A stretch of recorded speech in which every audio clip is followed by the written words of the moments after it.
merci beaucoup professeur Sow gis nga ci xalaat bi ma ko xóotalee dama ni effectivement man ci sama xalaat bu gàtt dama gis ni tey tradipraticiens yi d'ailleurs am nañu organisation et puis ministère de la santé am na lu mu ci liggéey parce que boo demee ministère de la santé am na division de la médecine traditionnelle mais tey jii il faut que ñu organiser ko ba nga xam ni si dañu leen di ficher comme ni ñu ficher médecins yi xam nga médecins yi ku inscrire all day médecin doo def médecine wala médecine day dal sa kaw war nañu dem ba xam tradipraticiens yi ak seen adresse xam seen niveau xam lan la ñuy def xam nga Samba Ndiaye moom affaire am dafa spécial parce que phytothérapeute la loolu xam nañ ko ba pare ni muy doxale aussi mais waaw xam nga phytothérapeute moom ci médecine moderne sax dafa am c'est-à-dire dafa am ñu nga xam ne si ñoom ñi ngi faj à partir des plantes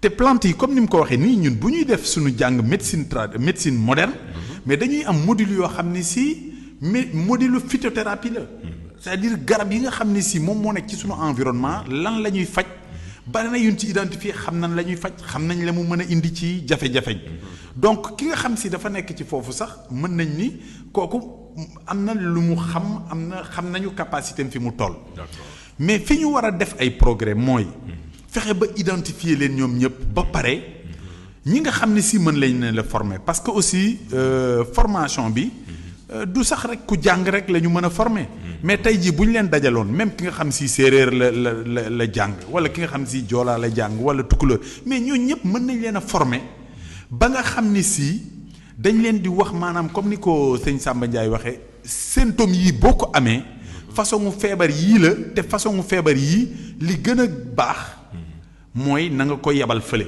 xam nga lu tax loolu am maanaam parce que tey jii cancer gis nga benn façon rek la ñu mën a am fii Afrique pour wàññi li cancer di rey mooy li ñuy wax dépistage précoce parce que cancer mooy maanaam teel koo gis cancer dañu gis ni mooy feebar bi nga xam si léegi tubaab yi dañ ci xarañ parce que ñoom lu ñu daan gis mu toll donj bu toll nii léegi ñoom dañ koy gis mu nekk ay millimètres te gis nañ ni cancer boo ko gisee ci stade yooyu mën nga koo faj ba mu wér mais looloo tax sànq professeur Diop ni malade bu mel noonu xam nga boo ko téyee ba li mu yor xoolal ween boobu ñu nu wan sànq mais ween boobu kenn mënatu ko faj amul benn médecine te da ngay gis nag ay sëriñ yu am fit yoo xam si dañ naan la ñëwal ma faj ko alors que ñun xam dañ lay nax am naa ay mbokk yoo xam ne si dañoo amoon lu mel noonu bi ñu demee dañu dellu ci fajkat yooyu mais dañu fa toog ay juróom-benn weer juróom-ñaari weer bi ñu leen di indil hôpital booba seen affaire baa ngi xeeñ nekk lu doy waar loo xam si mënatoo sax dëkk ak sa njaboot boo ñëwee médecine dañuy jéem a dagg ween bi rek pour lu set daal li ñuy wax ñun palliatif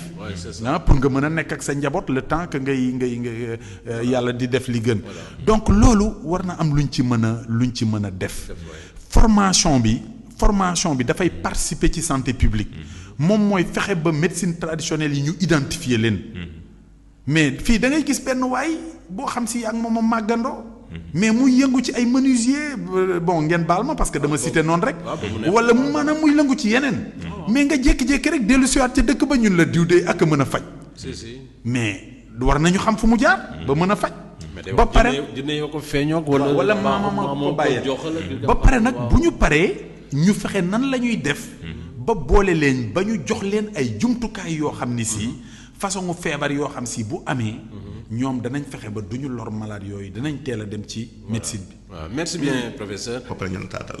waaw léegi nga baal ma parce que dañu waroon am beneen élément. xam nga bi ma ñëwee keroog sa kër. waaw amoo 5 fekk naa la fa ak ay malades yu bare.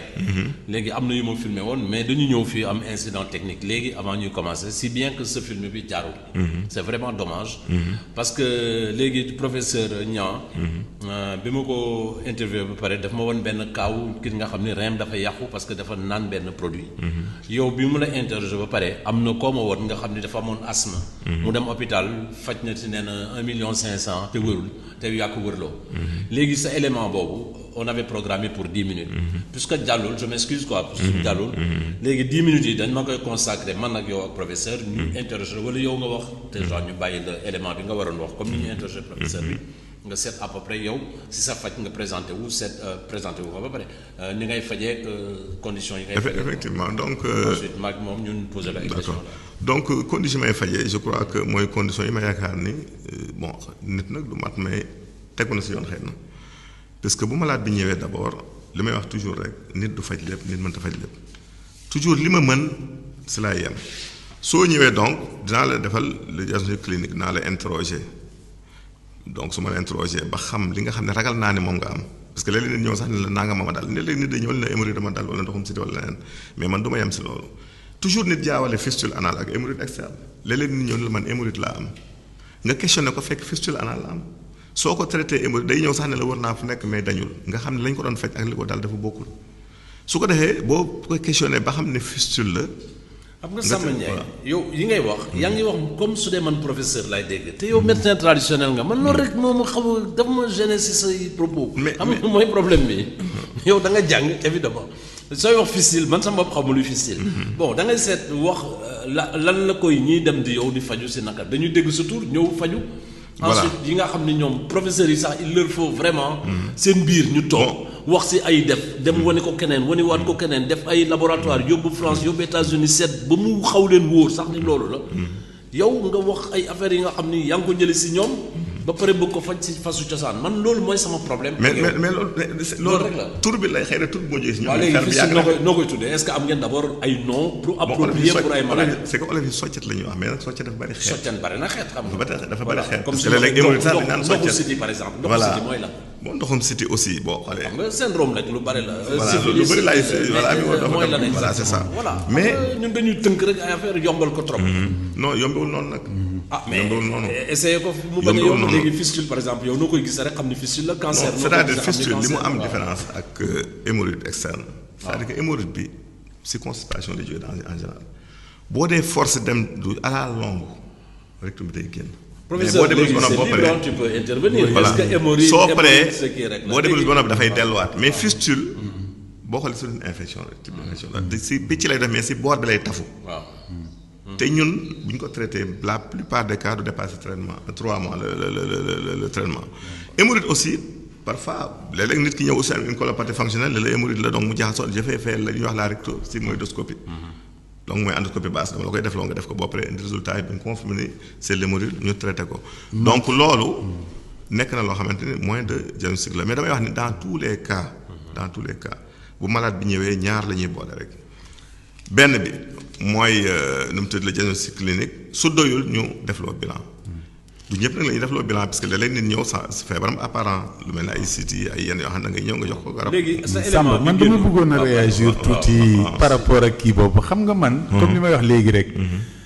au Sénégal il y a plus de 10 000 tradipraticiens. bu ma leeroon ni rek j'ai même pas 10%. yoo xam ni si dinañ jël téye raisonnement bi Samba di. tenir bon man dinaa xalaat benn façon bu nga xam si bu ñu ko defoon ci réew mi génn ci parce que comme ni may wax nii tey jii bu fekkonte ni moom 10% yi rek dañuy def comme ni muy raisonner nii mais tey jii boo leen jëloon yóbbu leen ci école nationale de développement sanitaire et social am noo leen capacité formé oui c'est vrai mais je vous assure que au niveau des soins de santé primaire ñoom dañuy daal di mën a intervenir ci biir am place boo xam ne si day leer nañ boo leen ko joxee rek médecine au Sénégal avancé ci. surtout avec leur connaissance phytothérapie. Mais le problème c'est que malheureusement c'est 90% ou plus des tradipraticiens et comme je dis aussi c'est-à-dire que ñoom seen profession bi dafa doy waar c'est-à-dire kenn xamul ana charlatan yi kenn xamul ana tradipraticiens yi kenn xamul ana phytothérapeute yi moom daal yëf yi dafa jaxasoo te xam nga nag lu jaxasoo dafay jafe liggéey tey jii même boo bëggee liggéey ak ñoom mais doo xam ñan nga war a effectivement ça c'est ça présélection te loolu je crois que ministère de la santé am na ci responsabilité boo xam si ñun ñëpp aussi les actionnaires de la santé dañ ci war a xalaat parce que man gëm naa ni mais tey jii xoolal par exemple dans notre politique de prévention Sénégal dañuy par exemple wàllu dialyse dégg ngeen temps yi le Sénégal va investir beaucoup d'argent pour malades yi nga xam ne si seeni rein dafa liggéeyatut mais ñun bu ñu xoolee tey jii malade boo xam si da nga ko teg dialyse rek kooku presque chaque année nar na coûter à l'État du Sénégal lu ëpp juróomi millions te tey jii gis na ni at mu jot junniy malade yu bees danañ ci tegu mais te bi ñu jàngatee gis nañ ni malade yu bari ci yooyu mais fajum wolof bi moo leen ci yóbbu mais est-ce que kooku état bi war na toog rek ñu di ko duyal rek moom muy faj déedéet. dafa war a def li ñuy wax prévention. prévention mooy lan mu jékki-jékki ni waaw léegi comme yëf yaa ngi ñëw te mi ngi bari rek taxawul. mais xaaral ma dem xool. en amont. foofu la ñuy defee ay programmes ñoo ngi ay programme de prévention du diabète. ñoo ngi am ay prévention de l'hypertension. te tey gis nañ ne 3e facteur bi nga xam si mooy yóbbu nit ñi dialyse. médicaments traditionnels yi. mais donc foofu aussi dañu war a def benn programme bu conséquent dugal fa xaalis. xool nan la ñuy organiser praticiens yi ñi ci mën a former ñu former ba pare nag même Samba sax dafa xaw a diplomatique rek waxu ko. mais même ñoom am na ñoo xam si dañ leen a gêner parce que j'ai dit. bu pombiteer bi amee. fukki pombiteer am juróomi pombiteer yu nëb ci biir. mais pombiteer yu baax yi dañuy am problème. donc foofu dañ ko war a réglementer xool nan la ñuy def ba nga xam ni si. danañ leeral yëf yi. ñi ci bokk ñu xool nan lañ leen di dooleel. waaye li nga xam si nag dañ ciy dund rek pour nax sénégalais yi. di leen lor. li gën a doy waar si fi mu jeexal lay commencé. mooy que ne maladie aussi dañu xaw a doy waar léegi dañuy ñëw nëbbal seen feebar. léegi nit ñëw nga xool ko rek da nga koy xool ak démarche am rek nga xam ne kii feebar na. mais nga ne ko la dem naa hôpital waxuñu ma dara ça pose problème. defal naa ko ay plusieurs personnes defal leen bilan de problème la ñu amoon di ko nëbb. mais dañ lay dugal boo prudent wul ñu dugal la loolu mooy problème bi.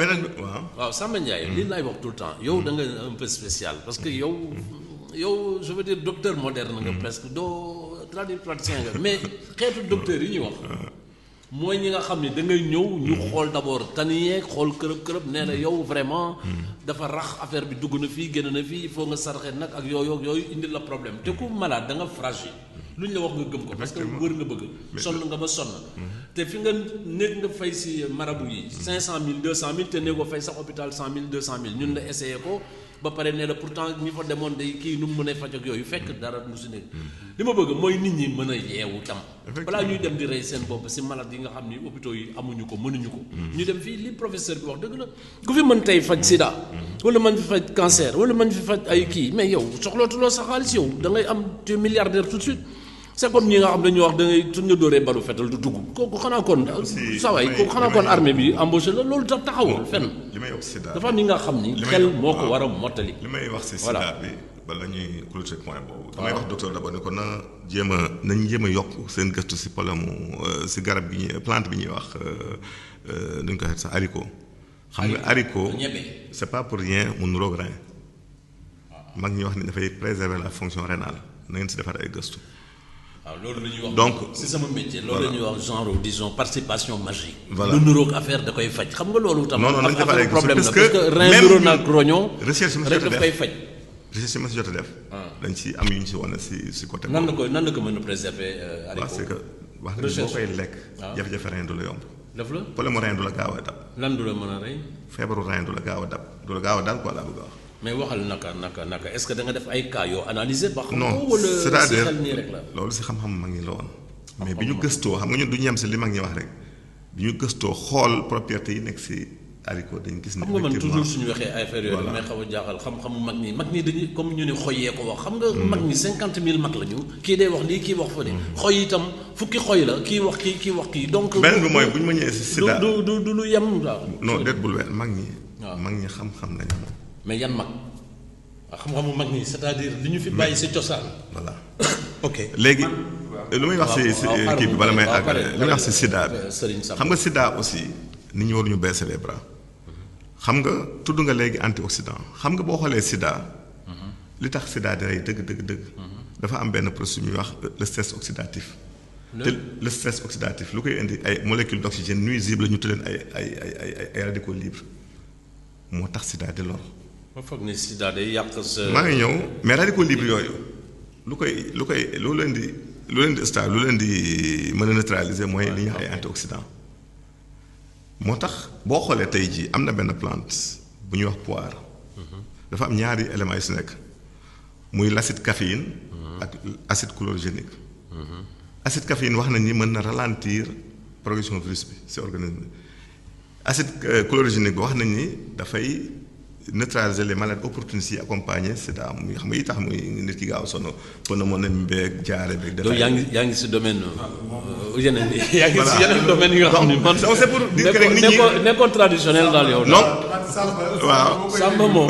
dama naan facilement mën na jouer sur le rôle daal. parce que moom vraiment il est dans le. soo jëlee haricot tey il est jii sur les deux plans. quand tu donnes la pathogénie du stress oxydatif je dis bon mais moi je n'ai plus rien à dire Samba on est du même côté. ah bon tout à fait. acide boo jëlee haricot tey les racines reenu haricot boo ko jëlee haricot reen bi racine bi nodule sa nekk dafa am lu ñuy wax la un M ferreux boobu dafay progresser dafay neutraliser dafay bloquer la progression du virus.